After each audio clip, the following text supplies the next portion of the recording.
الحمد لله نحمده ونستعينه ونستغفره ونؤمن به ونتوكل عليه ونعوذ بالله من شرور أنفسنا ومن سيئات أعمالنا من يهده الله فلا مضل له ومن يضلله فلا هادي له ونشهد أن لا إله إلا الله وحده لا شريك له ونشهد أن سيدنا ونبينا ومولانا محمدا عبده ورسوله أما بعد فأعوذ بالله من الشيطان الرجيم بسم الله الرحمن الرحيم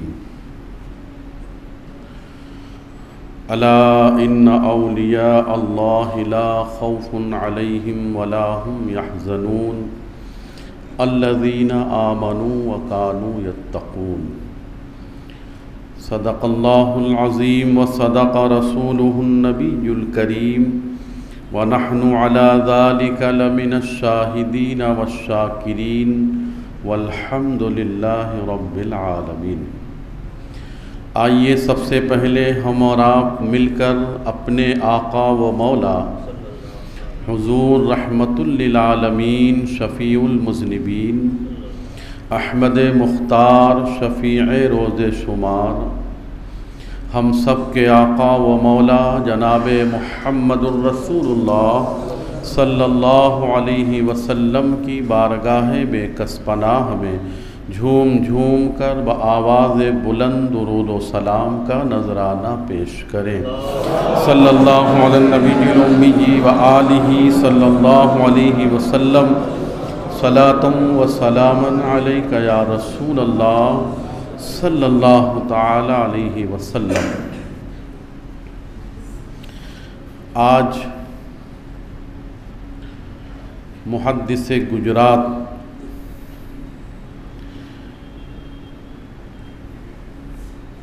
مقتدائے قوم و ملت ولی نعمت امام شریعت و طریقت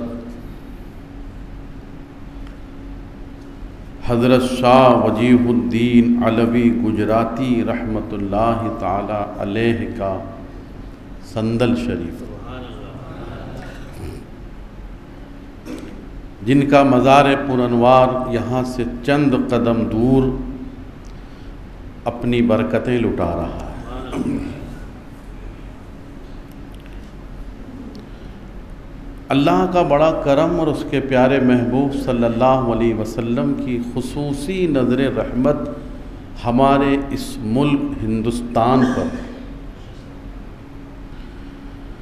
کہ حضور صلی اللہ تعالی علیہ وسلم نے کئی بڑے بڑے اولیاء کرام کو ارشاد فرمایا کہ تم ہندوستان جا کر دین کی تبلیغ کرو۔ ایک حضرت خواجہ غریب نواز اجمیری رضی اللہ تعالیٰ عنہ، انہیں بھی میرے آقا مدینے والے مصطفیٰ صلی اللہ علیہ وسلم نے ارشاد فرمایا تھا کہ معین الدین ہندوستان جاؤ، اجمیر جاؤ اور وہاں دین کی تبلیغ فرماؤ۔ اس سے پتہ چلتا ہے کہ ہمارے آقا صلی اللہ علیہ وسلم کی نظر کرم اس زمین پر تھی، جبھی تو آپ نے غریب نواز سرکار کو اس ملک میں بھیجا۔ تاریخ میں لکھا ہوا ہے کہ شاہ وجیہ الدین علوی گجراتی رحمۃ اللہ تعالی علیہ کے آباء و اجداد میں ایک بزرگ حضرت بہاؤالدین رحمۃ اللہ تعالی علیہ تھے۔ آپ حج کے لیے تشریف لے گئے،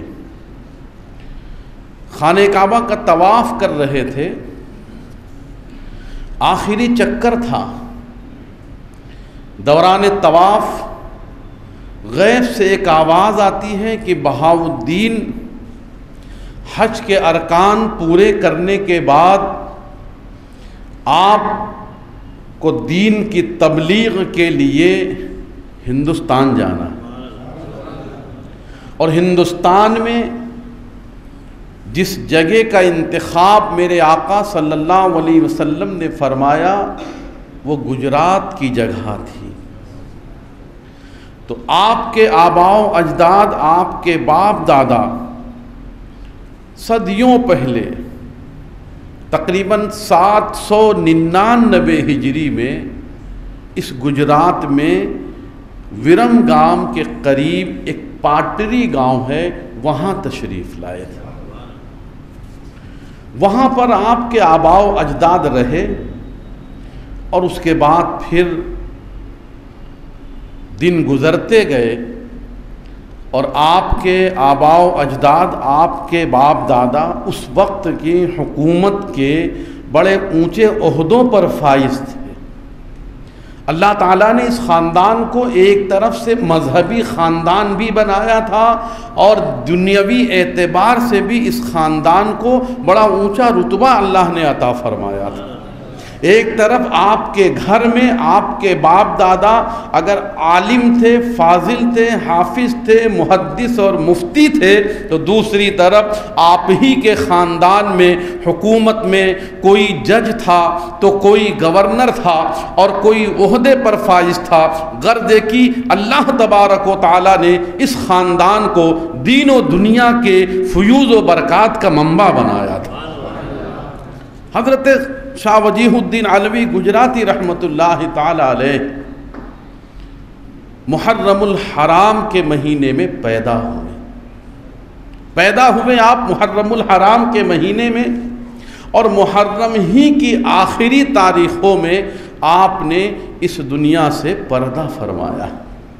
حضرت شاہ وجیہ الدین علوی گجراتی رحمۃ اللہ تعالی علیہ جب آپ کی عمر شریف 5 سال کی ہوئی، چونکہ آپ ایک مذہبی خاندان سے تعلق رکھتے تھے، اس وجہ سے آپ کی سوچ بھی، آپ کی تربیت بھی مذہبی کی گئی تھی، دینی تربیت کی گئی تھی۔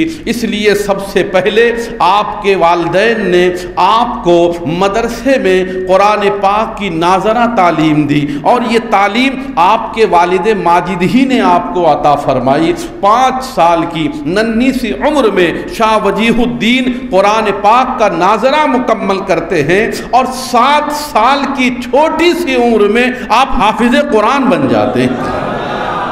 7 سال کی ننھی سی عمر میں آپ حافظ قرآن بن جاتے ہیں۔ حضرت شاہ وجیہ الدین علوی گجراتی کے چچا حضرت سید شمس الدین، یہ بھی اپنے وقت کے بہت بڑے عالم تھے، آپ نے ان سے بھی علمی مدد حاصل کی۔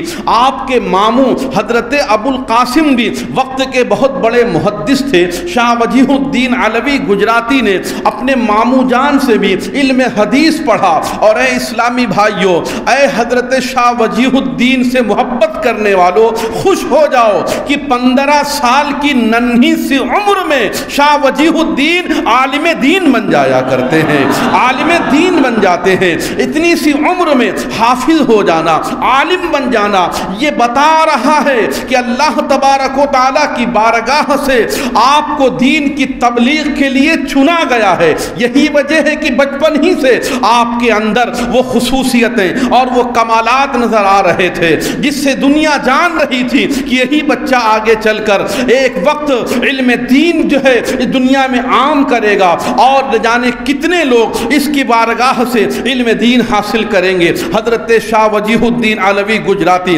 رحمت اللہ تعالی علیہ نے اپنے آستانے کے قریب ہی ایک مکتب اور ایک چھوٹا سا مدرسہ قائم کیا تھا۔ چونکہ حضرت شاہ وجیہ الدین صرف عالم ظاہر ہی نہیں تھے، صرف آپ کے پاس ظاہری علم ہی نہیں تھا، بلکہ آپ باطنی علم کے مالک تھے۔ اللہ نے ایک طرف ظاہری علم سے آپ کو سنوارا تھا، تو دوسری طرف آپ کے سینے میں علم لدنی تھا اور باطنی علم آپ کے اندر تھا۔ اس لیے آپ صرف کتابوں سے نہیں پڑھاتے تھے، بلکہ کتابوں سے پڑھاتے بھی تھے اور نگاہوں سے پلایا بھی کرتے تھے، نگاہوں سے لٹایا بھی کرتے تھے۔ یہاں تک کہ کتابوں میں لکھا ہوا ہے کند سے کند ذہن والا بچہ اگر شاہ وجیہ الدین کے مدرسے میں آ جاتا تھا تو وہ عالم دین بن کے نکلا کرتا تھا۔ یہ شان تھی شاہ وجیہ الدین علوی گجراتی رحمت اللہ تعالی علیہ کی۔ اور آپ نے جو مدرسہ قائم کیا، چونکہ آپ نگاہوں سے بھی پلاتے تھے، آپ کتابوں سے بھی پڑھاتے تھے، اس لیے نہ جانے کہاں کہاں سے لوگ آپ کے مدرسے میں آنے لگ گئے۔ لیکن چونکہ احمد آباد شہر کو چھوڑ کر اب دوسرے شہروں سے بھی لوگ آنے لگ گئے، تب ضرورت پڑی کہ ایک ہاسٹل قائم کیا جائے، ایک جو ہے تو رہنے کے لیے بچوں کا انتظام کیا جائے۔ تو حضرت شاہ وجیہ الدین نے اس دور میں باہر سے آنے والے بچوں کے لیے ہاسٹل کا انتظام کیا، باقاعدہ ان کے کھانے پینے اور رہنے کا انتظام کیا، اور سینکڑوں طالب علم آپ کے زمانے میں اس مدرسے میں پڑھتے تھے اور علم دین حاصل کیا کرتے تھے۔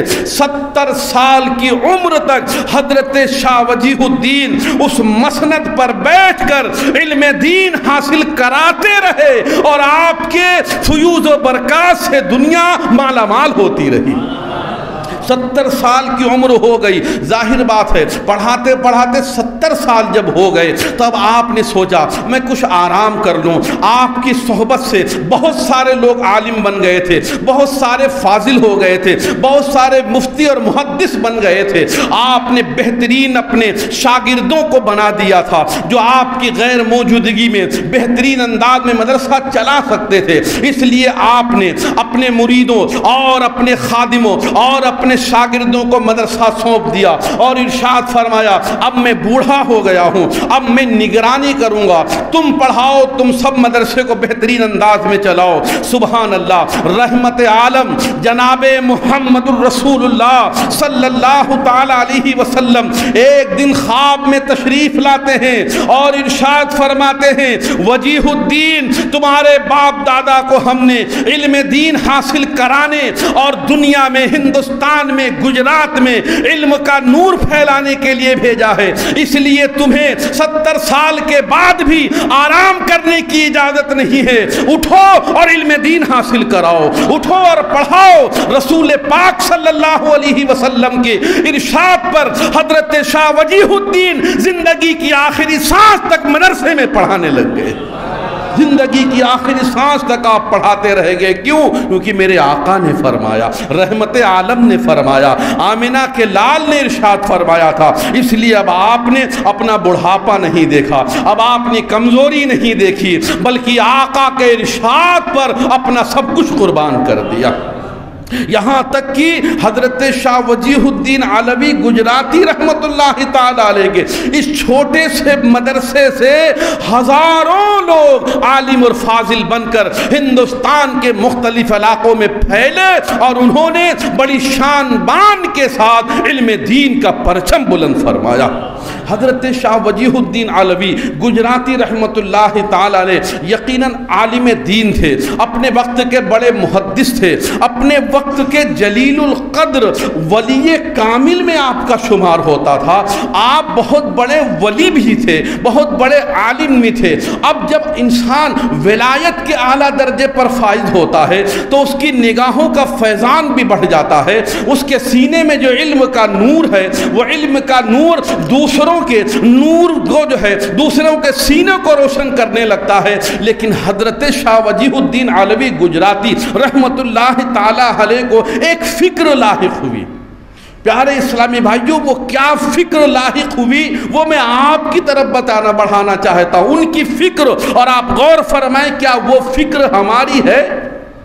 حضرت شاہ وجیہ الدین علوی گجراتی رحمت اللہ تعالی علیہ کو فکر یہ لاحق ہوئی کہ میں عالم تو ہوں، اللہ تعالیٰ نے مجھے نوازا ہے، بہت کچھ عطا فرمایا ہے، لیکن کہیں ایسا نہ ہو کہ شیطان یہ جو ہے اپنے واروں سے مجھے راہ حق سے الگ نہ کر دے، اس لیے اب مجھے کسی پیر کامل کا دامن تھام لینا چاہیے، کسی کا مرید ہو جانا چاہیے، کسی شیخ کامل کے دامن میں آ جانا چاہیے۔ حضرت شاہ وجیہ الدین علوی گجراتی ولایت کے اعلیٰ منصب پر فائز ہیں مگر شیطان کے وار سے ڈر رہے ہیں، نفس و شیطان کے وار سے آپ ڈر رہے ہیں، اور فکر آخرت یہ ہے کہ کہیں ایسا نہ ہو کہ شیطان اپنے واروں سے مجھے راہ حق سے الگ کر دے، اس لیے مجھے کسی ولی کامل کا دامن تھام لینا چاہیے۔ تو اس وقت حضرت غوث گوالیری رحمت اللہ تعالی علیہ، جو اپنے وقت کے بہت بڑے غوث اور ولی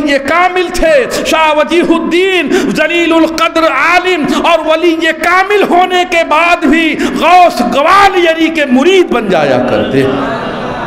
یہ 500 سال پہلے کی بات کر رہا ہوں میں آپ کو۔ 500 سال پہلے حضرت شاہ وجیہ الدین کو ضرورت محسوس ہوئی کہ کسی پیر کا دامن تھاما جائے، کسی شیخ کامل کا دامن تھاما جائے۔ معلوم یہ ہوا پیارے اسلامی بھائیوں کہ پیر بنانا یہ الحمدللہ ہمارے ولیوں کا طریقہ ہے، پیر بنانا یہ ہمارے بزرگوں کا طریقہ ہے، پیر اور مرید بننا اور بنانا یہ ہمارے اسلاف کا طریقہ ہے۔ ارے یہ تو 500 سال پرانی بات ہے کہ حضرت شاہ وجیہ الدین غوث گوالیری کے مرید ہوئے۔ آپ اس سے پہلے چلے جائیے تو غریب نواز کو دیکھیں گے تو آپ حضرت عثمان ہارونی کے مرید بن گئے تھے، اور اس سے پہلے چلے جائیے غوث اعظم شیخ عبد القادر جیلانی، غوث سمدانی کو دیکھیے تو وہ بھی تو کسی کے مرید بن گئے تھے۔ تو یہ مرید ہونا اور یہ پیر کا دامن تھامنا یہ ہمارے بزرگوں کے لیے بے حد ضروری تھا، وہ اسے بے حد ضروری سمجھتے تھے، اور وہ یہ سمجھتے تھے کہ کسی کے مرید بن جانا اور کسی کو اپنا پیر بنا لینا اس میں دنیا کا بھی فائدہ ہوتا ہے اور آخرت کا بھی فائدہ ہوتا ہے۔ اس لیے وہ بزرگان دین اپنے ایمان کو بچانے کے لیے، اپنی قبر و آخرت اور نزا کی سختیوں سے بچنے کے لیے وہ کسی پیر کامل کا دامن تھامتے تھے۔ اے اسلامی بھائیوں، آج ہم غور فرمائیں کہ ہمارے سینے میں فکر آخرت کتنی ہے، آج ہم اپنی نزا کو کتنی یاد کرتے ہیں، آج ہم اپنی قبر کی اندھیری کوٹھری کو کتنا یاد کرتے ہیں، آج ہم کتنا یاد کرتے ہیں کہ ہمیں مرنا پڑے گا، آج ہم کتنا یاد کرتے ہیں کہ ہمیں میدان قیامت میں اپنی زندگی کا ایک ایک سانس کا حساب دینا پڑے گا، ہم کتنا اپنا خیال کر رہے ہیں کہ مرنے کے بعد بھی اور دنیا میں بھی ہمارا انجام کیا ہوگا۔ کبھی ہم نے اس کے بارے میں ایک لمحے کے لیے سوچا؟ اگر ہم سوچتے ہیں تو سبحان اللہ بڑی اچھی بات ہے، اور اگر اپنی قبر و آخرت کے لیے نہیں سوچتے ہیں تو شاہ وجیہ الدین رحمت اللہ تعالی علیہ کی تعلیمات پر عمل کرتے ہوئے روزانہ اپنی موت کو یاد کیا کریں، اپنی قبر کو یاد کیا کریں، اپنی آخرت کو یاد کیا کریں۔ سیدہ عائشہ رضی اللہ تعالی عنہا ارشاد فرماتی ہیں، جو شخص روزانہ دن میں 20 مرتبہ اپنی موت کو یاد کرے گا اللہ تعالیٰ اسے شہیدوں کے ساتھ اٹھائے گا، اللہ تعالیٰ اسے شہیدوں کے ساتھ اٹھائے گا، اس کا حشر و شہیدوں کے ساتھ ہوگا۔ تو موت کو یاد کرنا یہ بہت بڑی اچھی بات ہے، لیکن ہم موت کو یاد نہیں کرتے۔ قبرستان جاتے ہیں تب بھی ہمارا موبائل ہمارا پیچھا نہیں چھوڑتا ہے، ہم جنازے کے قریب بیٹھے ہیں مگر دوستوں کے ساتھ اپنی فضول باتیں ہم بند نہیں کرتے ہیں، ہم قبرستان میں مٹی دے رہے ہوتے ہیں لیکن اس وقت بھی ہمارے چہرے پر کوئی غم کے آثار نظر نہیں آتے، اور ہم یاد نہیں کرتے کہ آج جس کے جنازے میں ہم شریک ہیں، آج جس کی قبر میں ہم اتر رہے ہیں، جس کو اتارنے کے لیے آج ہم قبر میں اترے ہوئے ہیں، ایک دن یہی ہمارے ساتھ بھی ہونے والا ہے، ہماری بھی جنازہ پڑھی جائے گی، ہمیں بھی قبر میں اتارا جائے گا۔ کاش ہم نے ایک لمحے کے لیے سوچا ہوتا اور ہمارے چہرے پر غم کے آثار آ گئے ہوتے تو کتنا اچھا ہوتا۔ لیکن دنیا کی محبت، مال کی محبت ہم پر اتنی غالب ہو گئی ہے کہ ہم سب کچھ بھول چکے ہیں، اپنی موت بھولے ہیں، اپنی قبر بھولے ہیں، اپنی آخرت کو بھولے ہیں۔ بس صبح اور شام ہمیں ایک ہی فکر ہے، وہ ہے ہمارا کاروبار، وہ ہے ہماری دکان، وہ ہے ہمارا بزنس۔ آج صرف اور صرف ہمارے ذہن و دماغ میں دو باتیں بسی ہوئی ہیں، ایک یہ کہ ہمارا کاروبار اچھا ہونا چاہیے، اور دوسری سوچ آج ہماری یہ بن کہ ہمیں کوئی تکلیف نہیں ہونی چاہیے۔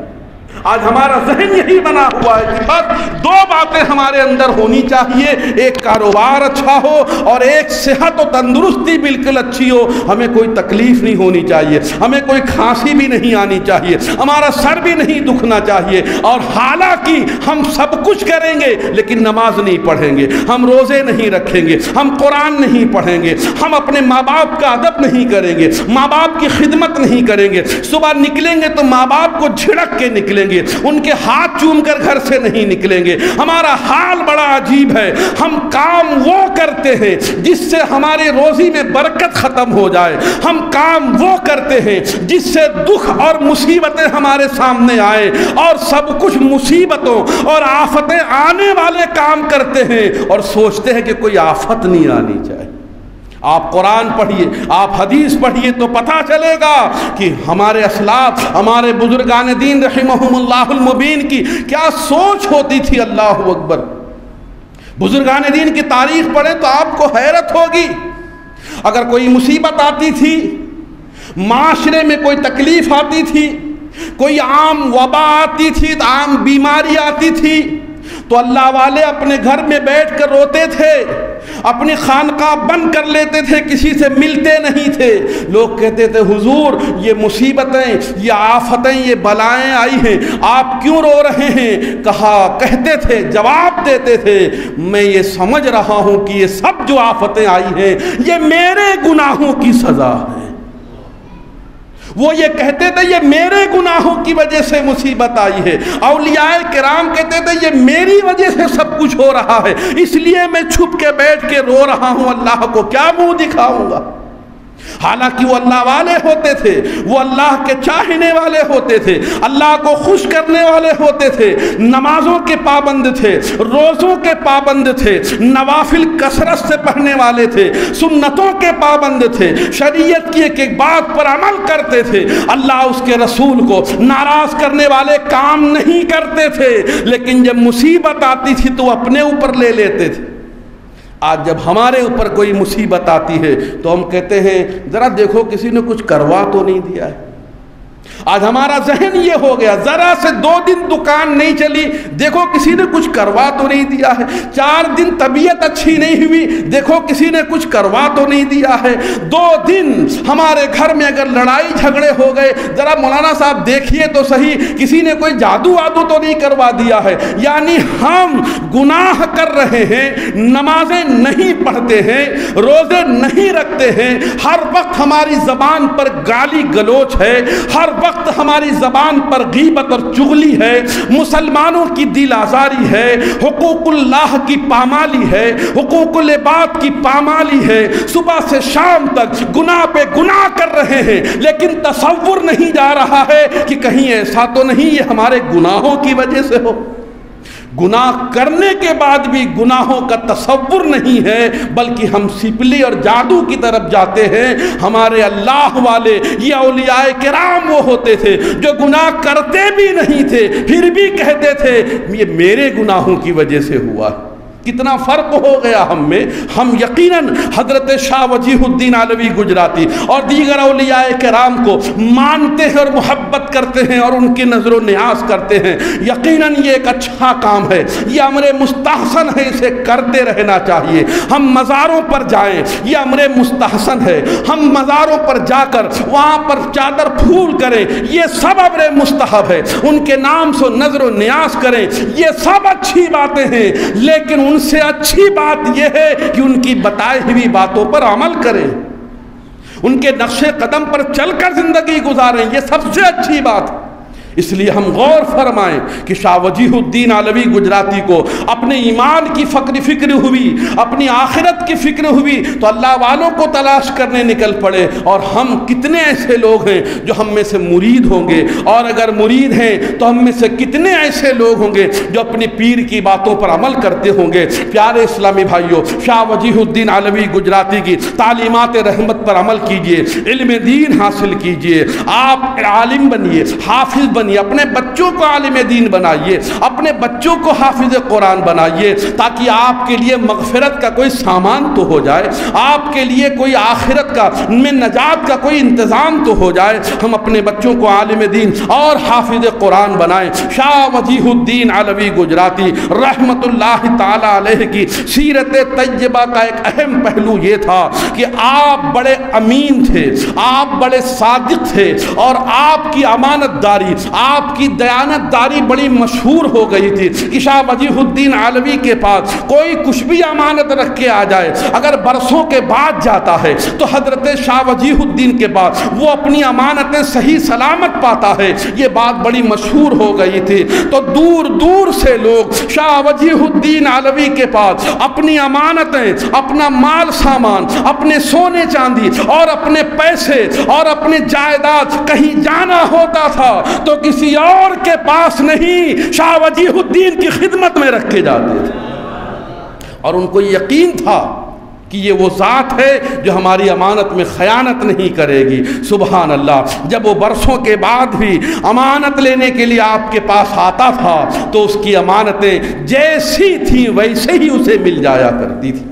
اب دیکھیے، ایک طرف اللہ کے رسول جناب محمد الرسول اللہ صلی اللہ علیہ وسلم کی سیرت کو یاد کریں، آپ میرے آقا علیہ الصلوۃ والسلام کی سیرت طیبہ کا یہ اہم پہلو تھا کہ مکے کے کافر آپ کے خون کے پیاسے رہتے تھے، آپ کے راستے میں کانٹے بچھاتے تھے، مکے کے کافر آپ پر پتھر مارتے تھے، آپ پر کوڑا ڈالتے تھے، نہ جانے کیسی کیسی ایذائیں آپ کو پہنچاتے تھے، لیکن ان کافروں کو جب اپنی امانتیں کسی کے پاس رکھنا ہوتا تھا تو کسی اور کے پاس بھروسہ نہیں ہوتا تھا، ہمارے آقا کے پاس آ کر امانتیں رکھ کے جایا کرتے تھے۔ یہی سیرت طیبہ کو ہمارے شاہ وجیہ الدین گجراتی نے اپنایا ہے تو دنیا انہیں بھی امانت دار کہتی ہوئی نظر آتی۔ معلوم یہ ہوا رسول پاک صلی اللہ علیہ وسلم کی سنتوں پر عمل کرنے والے لوگ کامیاب ہوتے ہیں، ان کی تعلیمات پر عمل کرنے والے لوگ دنیا اور آخرت میں بہتر پاتے ہیں، بہتر انجام پاتے ہیں، بہتر صلہ پایا کرتے ہیں۔ اس لیے ہم تمام اسلامی بھائی اپنی زندگی کو بدلیں، اپنے کو نیک بنائیں، سنتوں کے پابند بنائیں، نمازوں کی پابندی کریں، سنتوں پر عمل کریں، اور ان بزرگان دین کی تعلیمات پر عمل کرتے ہوئے زندگی گزاریں۔ ایک طرف حقوق اللہ کی ادائیگی ہو تو دوسری طرف بندوں کی حقوق کی بھی پوری ادائیگی ہونی چاہیے۔ حقوق العباد بھی اہمیت رکھتے ہیں اور حقوق اللہ بھی اہمیت رکھتے ہیں، ہمیں دونوں کو ساتھ ساتھ لے کر چلنا ہے۔ آپ تمام سے عرض ہے کہ آئیے ہم سب مل کر نیت کر لیتے ہیں کہ انشاءاللہ سرکار حضرت شاہ وجیہ الدین گجراتی رحمت اللہ تعالی علیہ کی تعلیمات پر عمل کرتے ہوئے نیک بن کر، سنتوں کے پابند بن کر زندگی گزارنے کی کوشش کریں گے۔ اللہ تبارک و تعالی ہمیں ان تمام بزرگان دین کے نقش قدم پر چلنے کی توفیق عطا فرمائے۔